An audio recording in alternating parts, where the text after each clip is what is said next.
Oke guys, jadi beberapa waktu yang lalu itu saya sempat buka YouTube dan saya melihat ada salah satu video dari channelnya Don Ditan. Jadi dia itu mempertanyakan perbedaan terjemahan Alkitab di dua terjemahan Alkitab. Yang satu dia bandingkan bahasa Indonesia yang saya duga itu Indonesia terjemahan baru, dan yang satu lagi versi atau terjemahan bahasa Inggris dari King James Version ya, yang saya duga gitu ya.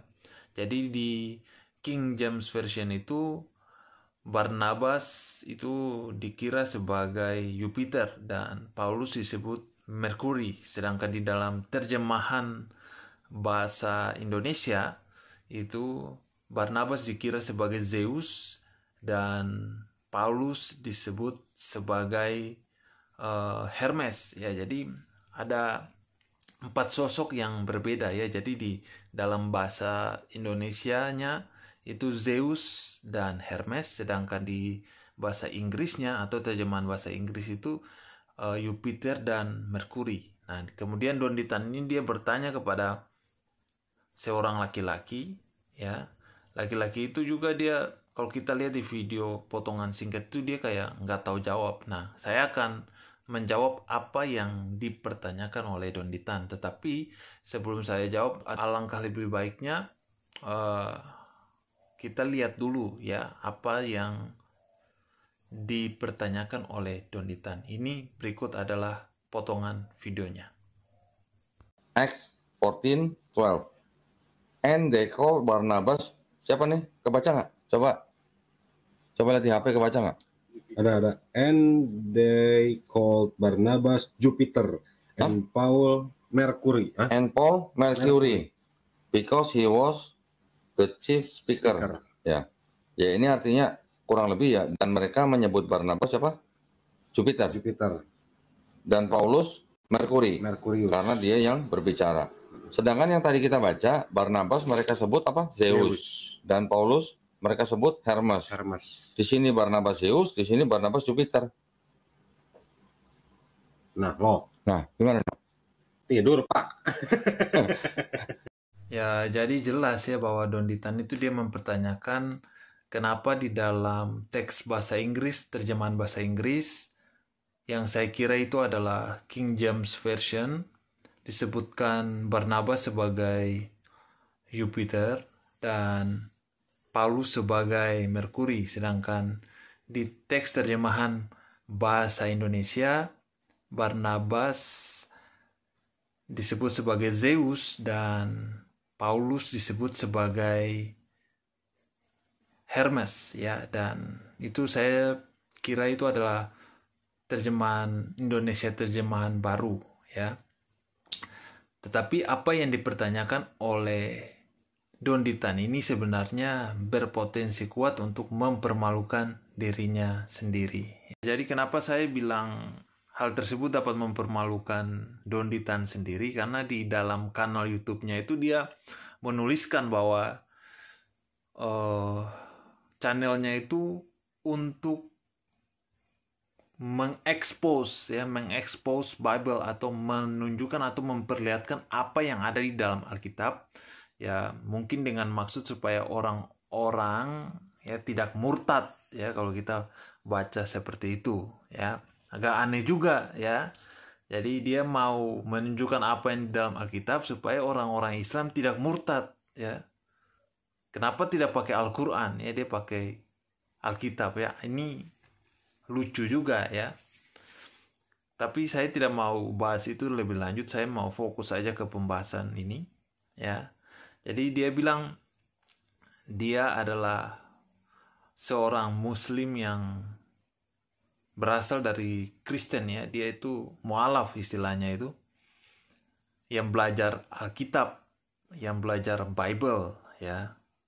Melihat videonya almarhum Syekh Didat itu. Nah, dari situ sebagai Kristen gitu ya, nonton videonya dai gitu, yang ngomongin Bible saya gitu, kan panas dong.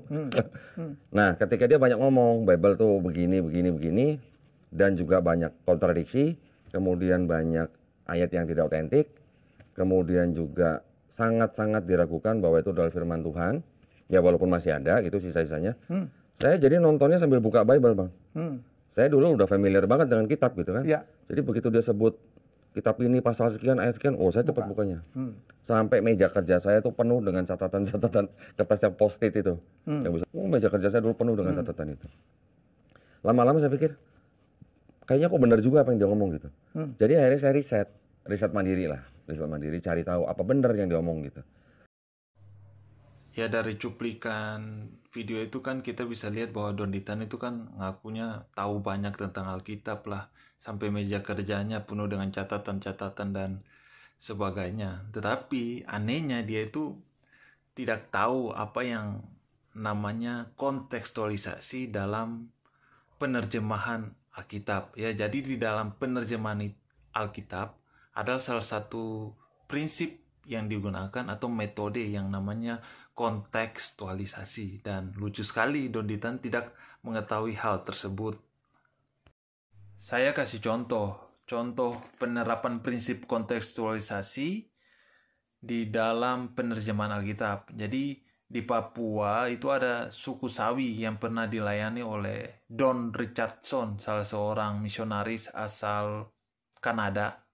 Jadi dia menerjemahkan Yohanes pasal 15, Injil Yohanes pasal 15 tentang pokok anggur yang benar. Jadi bagaimana orang-orang di Papua sana, di suku Sawi itu dapat memahami makna dari pokok anggur itu. Sedangkan di Papua tidak ada pohon anggur, ya.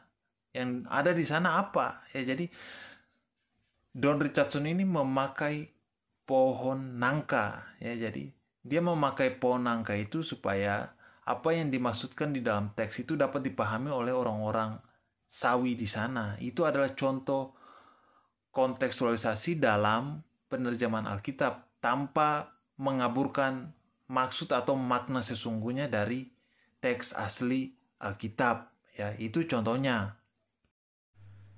Ya, jadi kontekstualisasi itu adalah salah satu prinsip di dalam teologi Kristen, ya, yang dipakai juga di dalam penerjemahan Alkitab, ya, yang prinsipnya itu sangat penting, ya.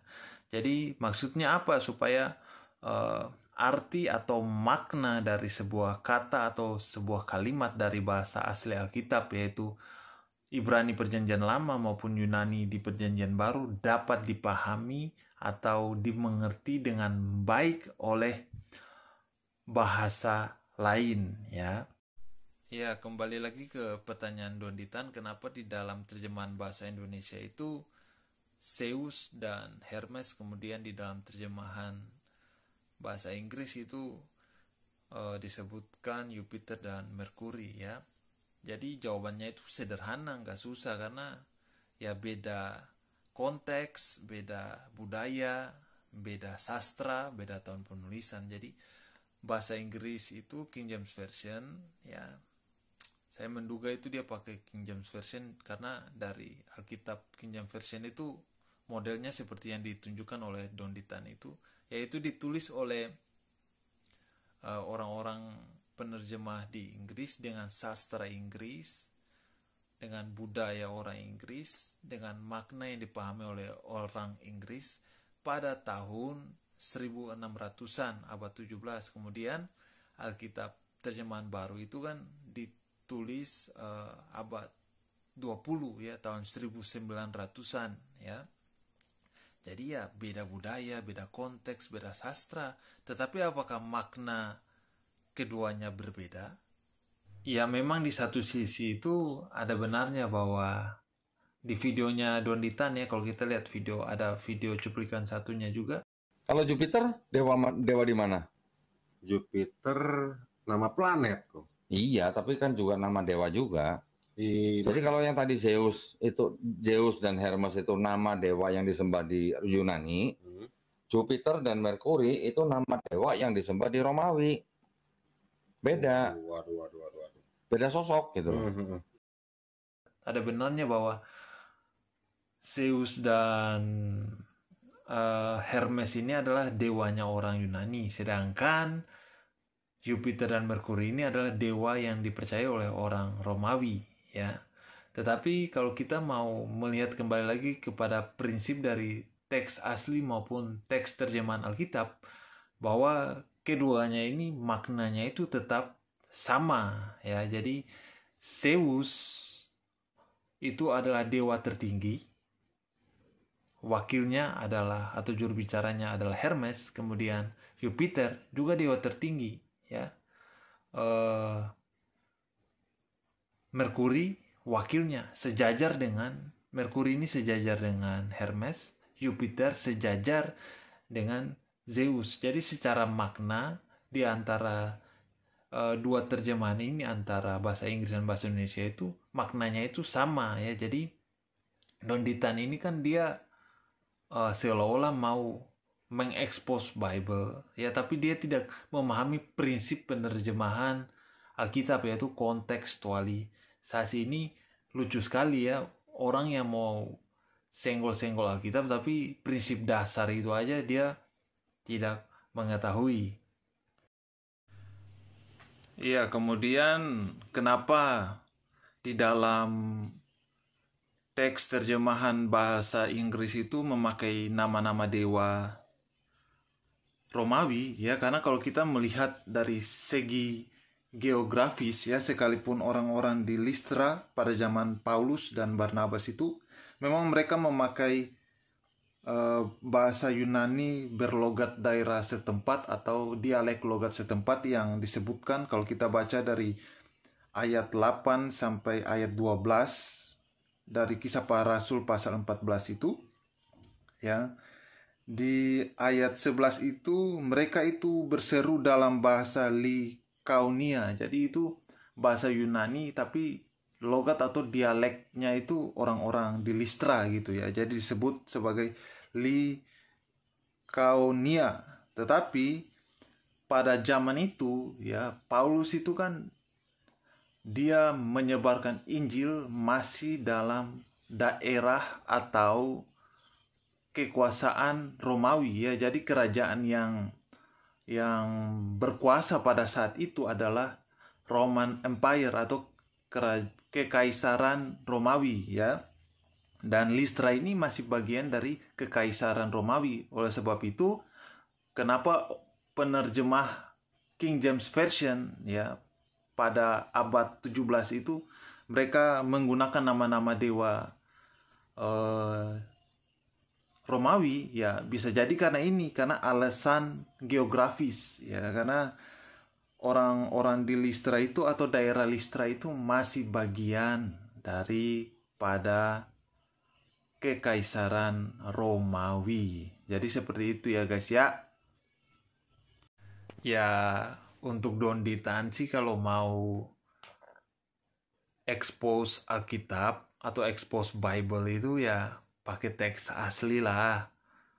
Ya, teks Yunani untuk Alkitab Perjanjian Baru atau teks Ibrani untuk Alkitab Perjanjian Lama. Ya, ngapain pakai Alkitab terjemahan orang Inggris di tahun 1600-an dan orang Indonesia di tahun 1900-an, lalu mau cari-cari, oh ini ada bedanya di sini nih, kayaknya ada yang salah nih ya. Jadi begitu ya. Kalau kita lihat video-video Don Ditan itu juga ya, yang paling terbaru kan debatnya dengan Pak Esra Soru itu ya. Dibilang baca bahasa Ibrani aja nggak tahu baca gitu loh. Ya, kan Anda ahlinya. Maka sekarang saya bilang, atau Pak Dondi bisa baca? Enggak, saya nggak bisa baca. Nggak bisa. Bapak nggak bisa juga. Ada yang mualaf yang bisa baca? Ya, karena saya sekolah teologi Kristen, makanya saya tahu bahwa orang yang mau mengekspos Alkitab itu minimalnya dia belajar latar belakang kitab, dan juga dia belajar teologi Alkitab, kemudian belajar ilmu tafsir Alkitab, kemudian belajar bahasa asli Alkitab ya. Don Ditan ini kan baca bahasa asli Alkitab aja tidak tahu, tapi sosokan mau mengekspos Alkitab ya, seperti itu ya. Jadi jelas ya bahwa apa yang dipertanyakan oleh Don Ditan itu justru memalukan dirinya sendiri ya. Saya nggak tahu ya dia itu maksud mempertanyakan hal itu apa ya. Mau menguji orang atau apa. Tapi kalau kita lihat di channelnya itu kan ada tulisannya menangkal pemurtadan.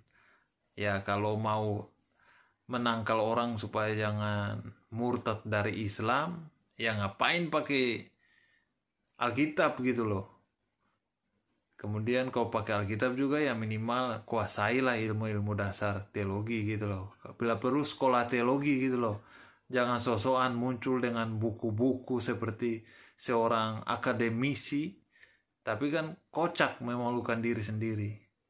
Ya jadi itu sajalah video dari saya, semoga bermanfaat untuk orang-orang Kristen yang mungkin juga nggak tahu menjawab pertanyaan dari Dondi Tan ya.